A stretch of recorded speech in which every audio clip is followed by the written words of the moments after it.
In the last 10 or 15 years, I've been trying to consolidate various strands of what I've been doing.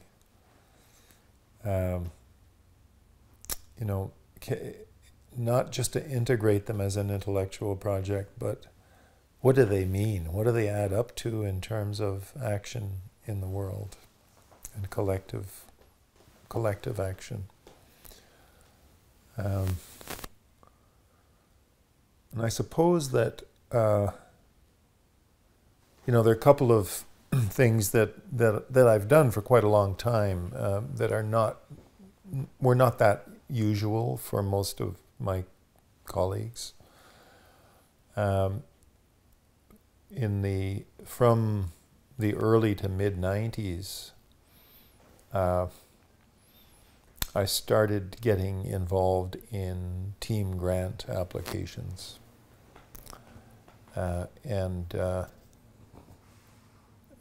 There were a couple of programs that were amenable to that kind of research. And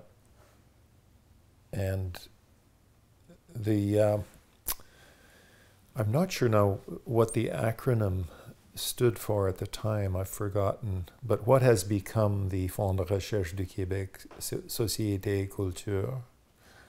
Back in the 90s, the acronym was FCAR, F-C-A-R.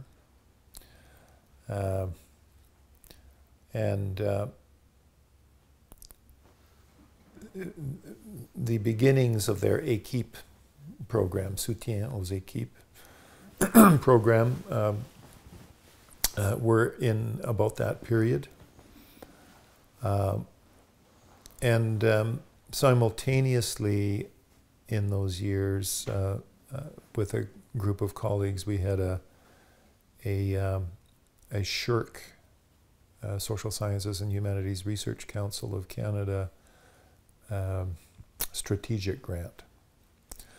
So these were both team formulas, and I used those to assemble a group of mainly anthropologists at that time, but also some colleagues in adjacent disciplines,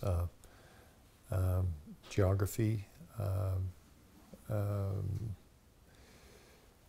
what else? Law. And we had a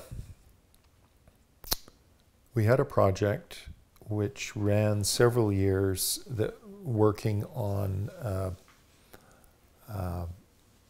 Aboriginal government, resources, economy, and environment. It was partly, that title was to come up with a neat acronym, so it added up to AGREE.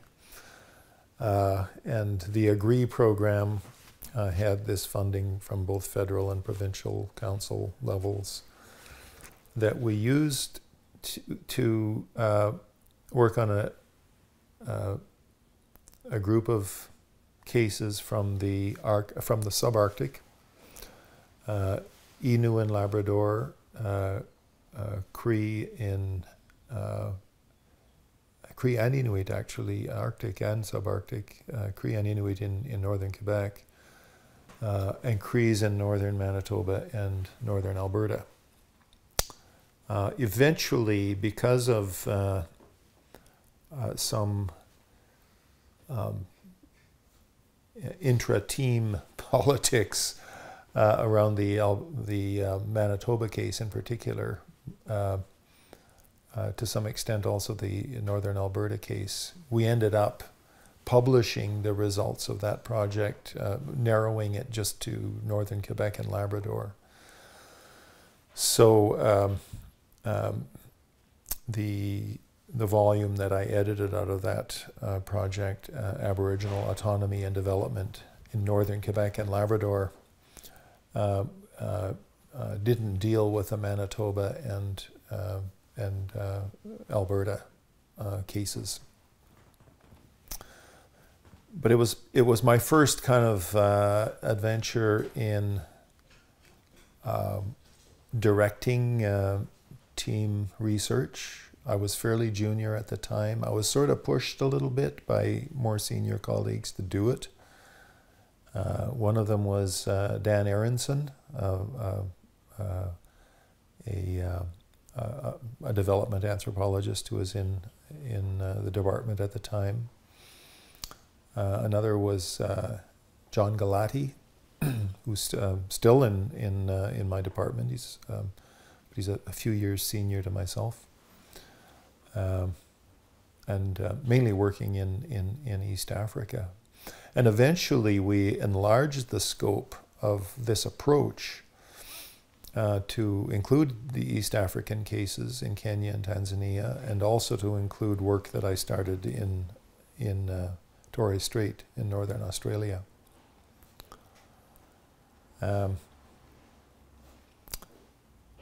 At the conclusion of that kind of decade or so of work, there was a new program, the SSHRC CURA program, C-U-R-A, Community University Research Alliances. And I worked with the then, well, initially deputy chief, but he became chief of Wemindji, of the Cree Nation of Wemindji, early in that process, and became co-director of this Community University Research Alliance. Rodney Mark is his name. He went on to a period of as the deputy grand chief of the Cree Nation government, the regional government. Very, very insightful, talented guy. But at that stage, we were working with his community, and we had this really very multidisciplinary, interdisciplinary team from McGill and Concordia and a few other universities in Quebec and the rest of Canada, which focused on community-based conservation, and really with a protected areas kind of focus. At that time, the Service des Aires Protégées of the Quebec government was at the fairly early stages. Now, this would have been in the very beginning of the 2000s, of coming to grips with targets for protecting X percentage of Quebec's territory. And I think initially it was 8%, and then it moved to 12%, and so on. With the international targets, the Aichi targets, it's now 17% or something. And I've kind of lost track of how successfully those targets have been fulfilled. But at the time that we were working with the Crees, we saw an opportunity to get a larger percentage of Cree territory under strict protection. And the community of Wemindji was very interested in doing that. And one product of this research initiative was what at the time was the largest biodiversity reserve. It was actually under Réserve de biodiversité projetée, because there's a whole skein of biodiversity reserve initiatives that the Crees are moving now in tandem through that process.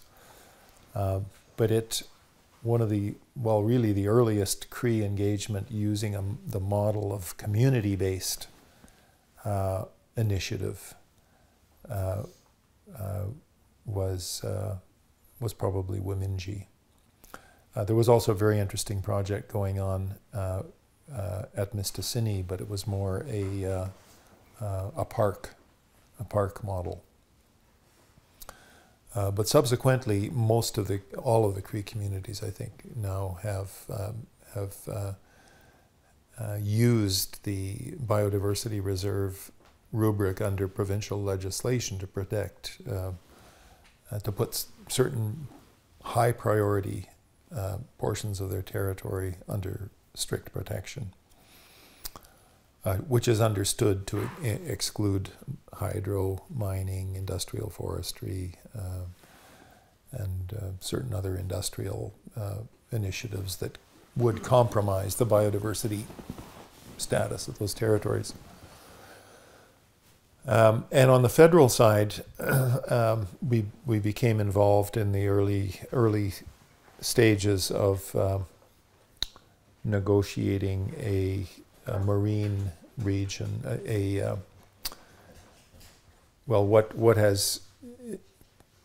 what eventually has become movement toward a national marine conservation area. And that is still not concluded. It's been a long, slow process, but there are very serious negotiations now toward the feasibility of a national marine conservation area, which would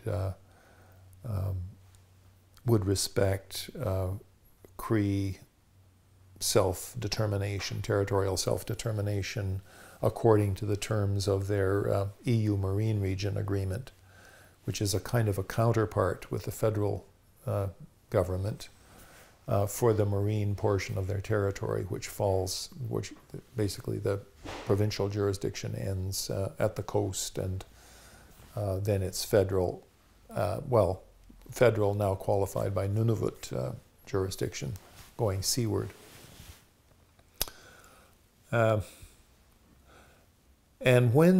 this project resulted in, well, there's one volume came out of it. There's another one, long-suffering volume, which is not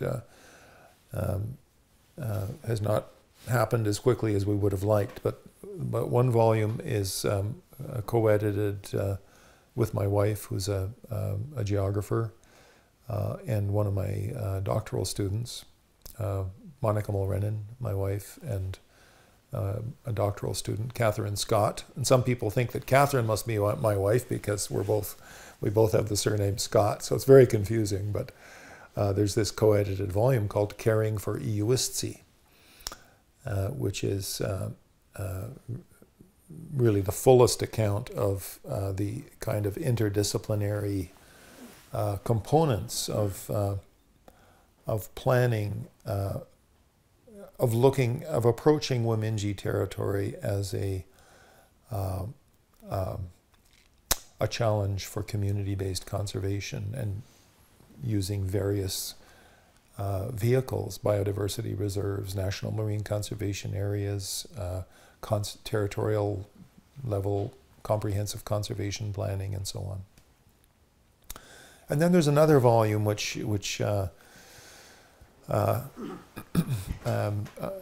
we've been working on, which will describe really more the kind of knowledge sharing, knowledge dialogue dynamic that behind that process. For various reasons, that one's been slower and more elusive, but we're working on it. When we got done that project, really was about the time that I said, well, what have we learned in this context, and how could it be scaled up? Because the problems we're facing are global problems.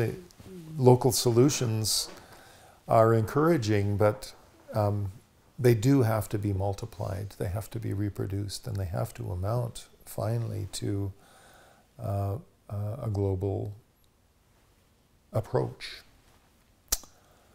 And so we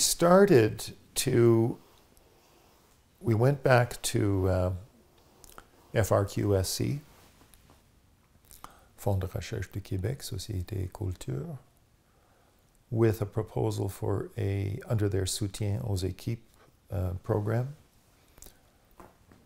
with a proposal to work with half a dozen Indigenous groups in Canada and half a dozen groups in Latin America. And we came up with another neat acronym, Indigenous Stewardship of Environment and Alternative Development, or INSTEAD.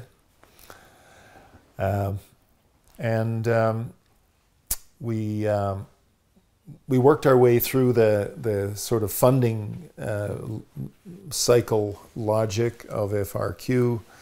So you begin with an équipe en émergence, and then you move to équipe en fonctionnement. And I'm very happy to say that we have just been now entered our third successful phase of équipe en fonctionnement with INSTEAD. So that kind of core that we began with the Americas, well, not the Americas, been very little engagement with the U.S., but we have partners in several Canadian provinces and territories, in Mexico, in Guatemala, in Panama, Colombia, Ecuador, Paraguay, Chile, and Argentina.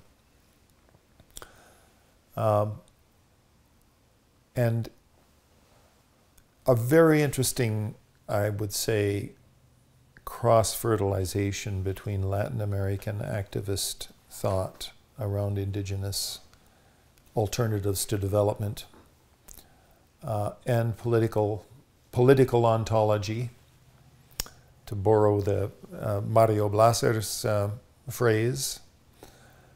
Mario is one of the founding co-investigators with INSTEAD.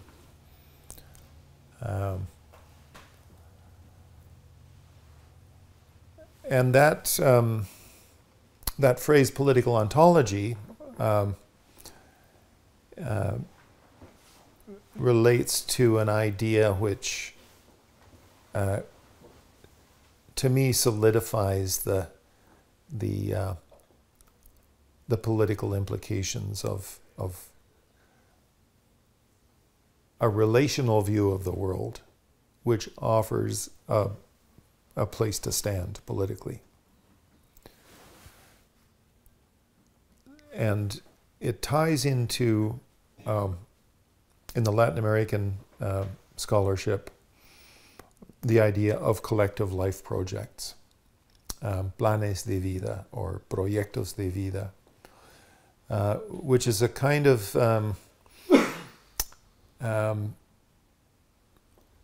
alternative with the kind of evaporation of much of the kind of collectivist Marxian enthusiasm for revolution in Latin America.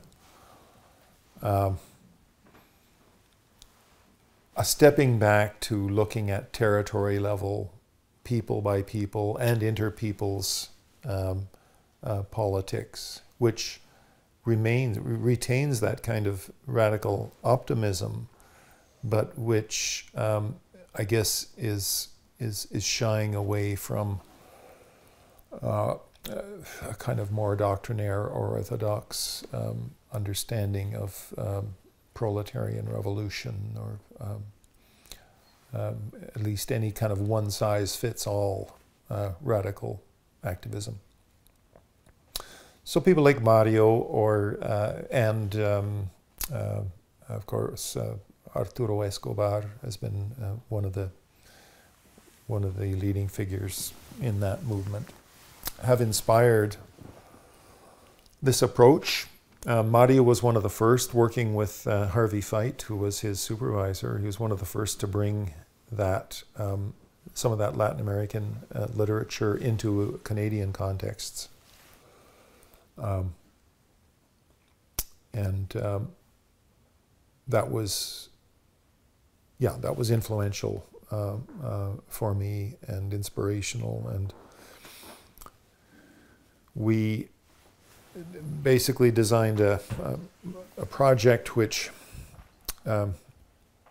would start from the premise of people's relationalities on territory, and then saying, well, what are the political conditions? What are the, not just political conditions, what are the livelihood conditions?